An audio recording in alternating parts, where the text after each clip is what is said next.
Hello and welcome back.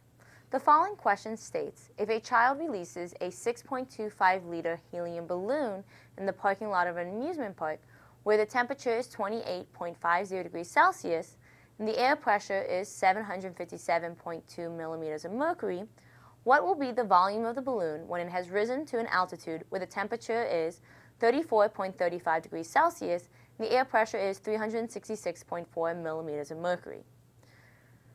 Right now, they gave us a lot of information. We're looking at the change of a number of components, and we're trying to find the volume of the balloon once we have changed temperature and pressure of our system. We're looking for volume. So they give us the initial volume, they give us the initial temperature and the initial pressure. They then also give us the final temperature and the final pressure, and we're trying to look for the final volume. So we know we can answer this question if we start off with the ideal gas law. PV is equal to nRT.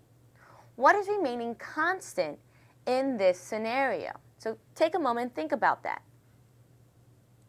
Well, hopefully you noted that the number of moles and your R constant are being held constant. So we can rearrange this equation to PV divided by T is equal to nR. The reason why I'm saying this is because we can utilize this equation to set it equal to our final pressure, volume, and temperature. So if we know we're changing our volume, pressure, volume, and temperature, it must also be equal to that same exact constant. So this is the combined gas law. We know we can set these two equations equal to one another in order to solve for a very specific variable. And that's what we end up doing. So we can then set this equal to P2, V2 divided by T2. And this is our combined gas law. So if we are looking specifically for a final volume, let's go ahead and rearrange this equation.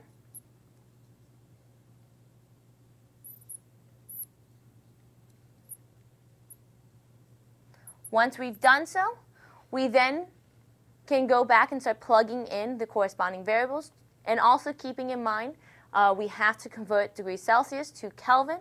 I've already done that down below, but you need to make sure you are doing so. So let's go ahead and plug everything into the following problem. So we have our initial pressure of 757.2 millimeters of mercury, multiplied by my initial volume, 6.25 liters, multiplied by my final temperature, which is 238.80 Kelvin, divided by my initial temperature, 301.65 Kelvin, multiplied by my final pressure, which is 366.4 millimeters of mercury. Millimeters of mercury cancels out, Kelvin and Kelvin cancels out. I should only be left with volume. My final volume should be equal to 10.2 liters.